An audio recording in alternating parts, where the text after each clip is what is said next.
Earlier this year, the Chief Justice of India described unemployed young people who drift into journalism and activism as cockroaches. In May, somebody set up a political party called the Cockroach Janata Party, a parody of the governing Bharatiya Janata Party, one word different. By the 25th of July, it had removed India's education minister, and it dissolved itself the same day. What makes that strange is that the thing it had been angry about was already fixed. The exam at the center of all this was cancelled in May, rerun in June, and its results published on the 16th of July, 4 days before the largest protest of the entire campaign.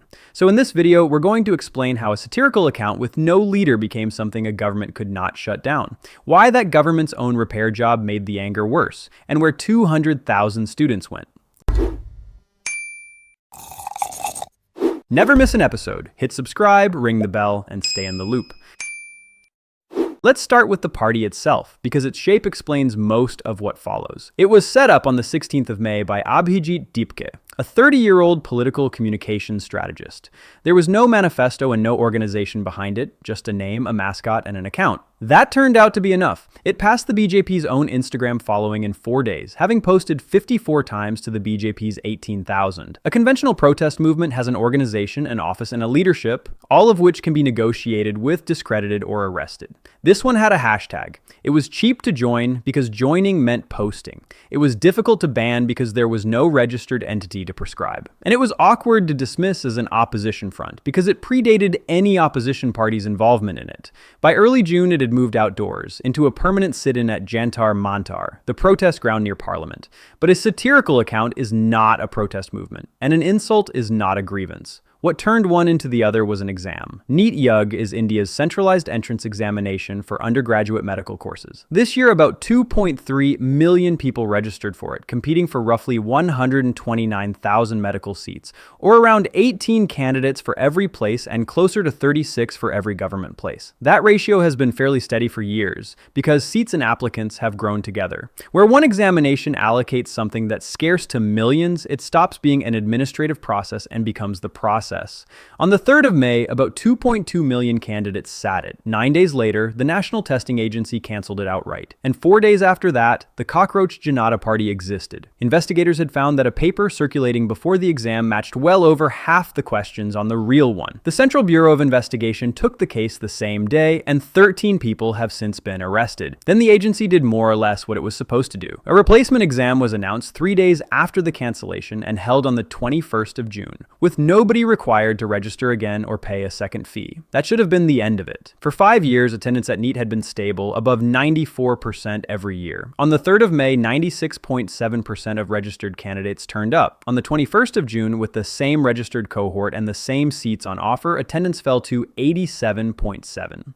Just under 280,000 people did not sit the replacement exam. That is more than 4 times the previous year's figure, and the highest ever recorded. Around 200,000 of them had sat the paper in May. There is no official account of where they went, and some proportion of any absentee figure is ordinary life. But a 9-point fall inside a single cohort in 7 weeks is not ordinary. 7 weeks is not enough time to change your mind about becoming a doctor. It is enough time to run out of money, to lose an exam center in another state, or to conclude that a system which had just voided a year of your life might well do it again.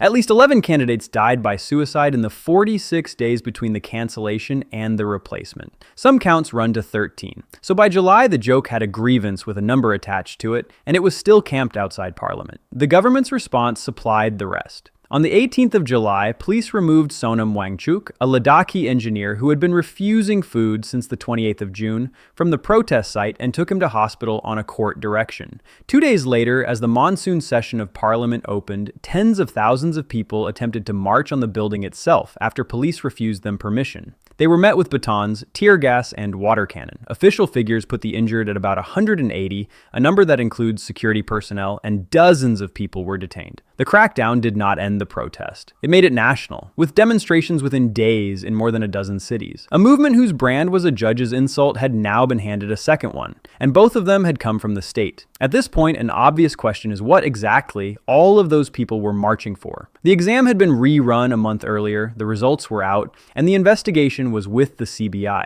Of the things a government can realistically do about a leaked examination paper, most had already been done. The answer is that they were not marching about the leak. They were marching about the bill for it.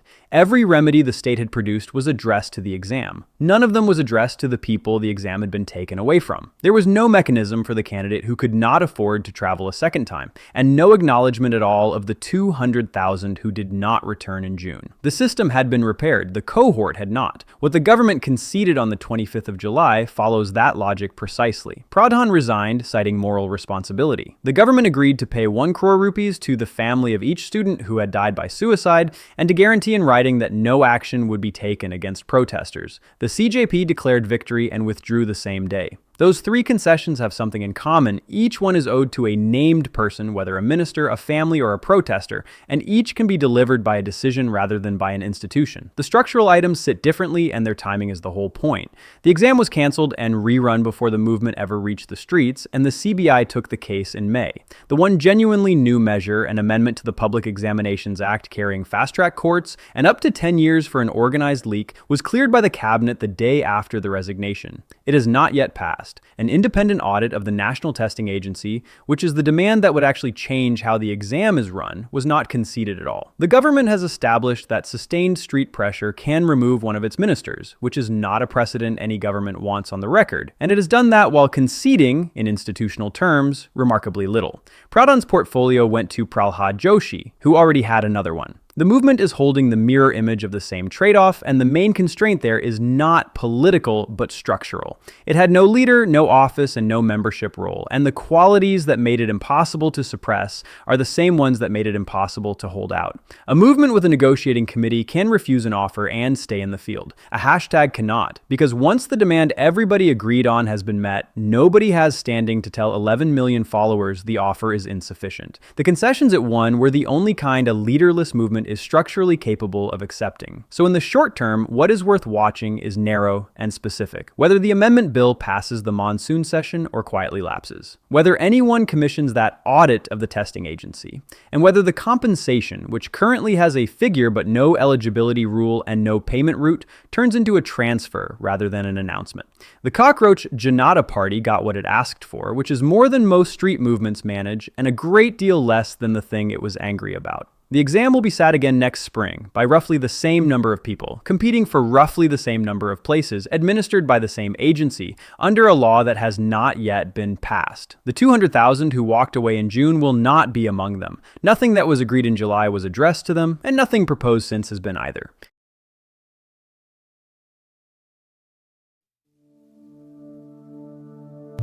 That's all for today.